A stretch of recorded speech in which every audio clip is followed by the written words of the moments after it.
नमस्कार। किसी ने प्रश्न किया है कि अघोर में मुर्दा खाने की परंपरा है। ऐसा बड़ा सुनने में आया है कि लोग मुर्दा खाते हैं और वो मुर्दा जो है वो शरीर जो है वो पुरुष का होना चाहिए, स्त्री का नहीं होना चाहिए। बहुत सारी भ्रांतियाँ और बहुत सारे अंधविश्वास और बहुत सारी अफवाहें साथ में हैं।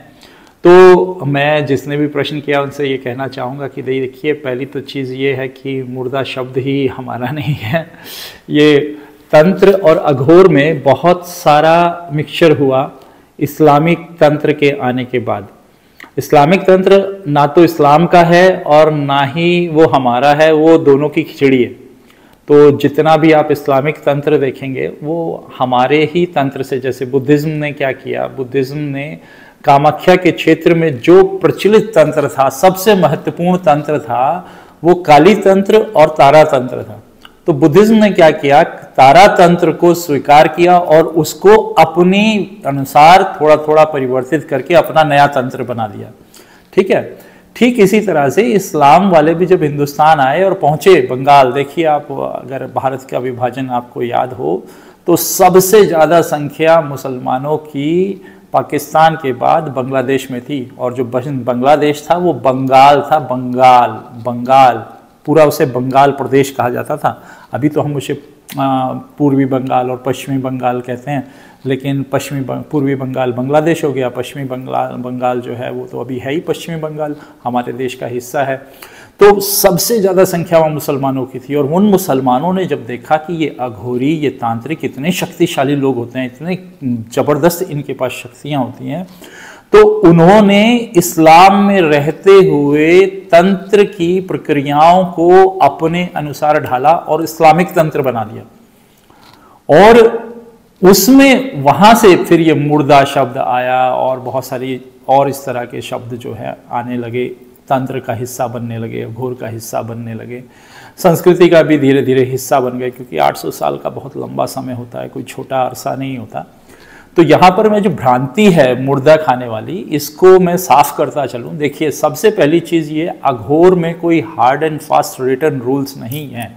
अघोर की कोई लॉग बुक नहीं है कि कोई ये कह सके कि हाँ ये नियम जो है ये अघोरी के लिए लागू है। जैसे गोरक्षनाथ ने योगी को, भगवान श्री गोरक्षनाथ जी ने योगियों के लिए नियम बनाए हैं कि सन्यासी को इस तरह का नियम पालन करना चाहिए कि उसे 3 दिन से अधिक किसी एक स्थान पर नहीं टिकना चाहिए, अगर वो वाकई में सन्यासी है तो।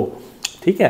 तो अब कोई फॉलो करे, कोई ना फॉलो करे, कोई माने ना माने, ये तो व्यक्ति का अपना निर्णय है। लेकिन अघोर में ऐसा कोई भी गुरु नहीं हुआ जिसने ये मैनुअल तैयार किया हो कि हर अघोरी को ऐसा होना चाहिए।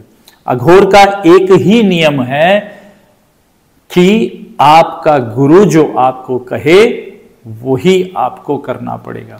अगर आपके गुरु ने आपसे कहा कि आपको मुर्दा खाना है तो आपको मुर्दा खाना पड़ेगा, क्योंकि अघोर का उद्देश्य है डीपेस्ट कंडीशनिंग ऑफ यू, उसको तोड़ना। आपका जो गहनतम जुड़ाव है अपने साथ उसको तोड़ना, आपकी जो अपनी मान्यता है अपने लिए उसको तोड़ना, आपकी जो धारणाएं हैं उनको तोड़ना, आपकी जो संस्कार हैं उनको भी तोड़ना, और आपके जो समन्वय किए हुए संचित कर्म हैं उनका भी नाश करना। ये अघोर का मुख्य उद्देश्य है। इसलिए पुरुष हो या स्त्री हो, उसका मुर्दा खाए, पुरुष का मुर्दा खाया जाए या स्त्री का मुर्दा खाया जाए, ये निर्णय गुरु लेता है और गुरु के अधीन ही रहकर इसको किया जाता है।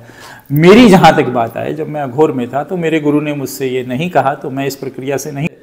तो चिताओं की लकड़ियों पर ही भोजन बनता था। चिताओं से जो लकड़ियाँ बच जाती हैं उन्हीं को इकट्ठा करके उसी से भोजन बना लेते थे, कहीं और जाते नहीं थे। और यज्ञ भी जो हम करते थे वो चिताओं की लकड़ियों को ही समिधाएं बना करके उनके द्वारा हम यज्ञ क्या करते थे या अग्नि प्रदीप्त करते थे। कई बार तो सीधा अगर मुमकिन हो पाता था, आजकल तो बहुत मुश्किल हो गया है, मुमकिन हो पाता था तो सीधा ही चिता के साथ ही हम भोजन पका लिया करते थे, उसमें कोई दिक्कत नहीं है। लेकिन जीवन जो है बड़ा जटिल है और इस जटिलता को समझते हुए अपने आप का एहसास करना चाहिए और जीवन का आनंद लेना चाहिए। अगर मुर्दा खाना है तो खाइए, अगर आपका गुरु कहता है नहीं खाना तो नहीं खाइए, इसकी भ्रांति में पड़ने की क्या आवश्यकता है। हाँ, जय हो भोलेनाथ।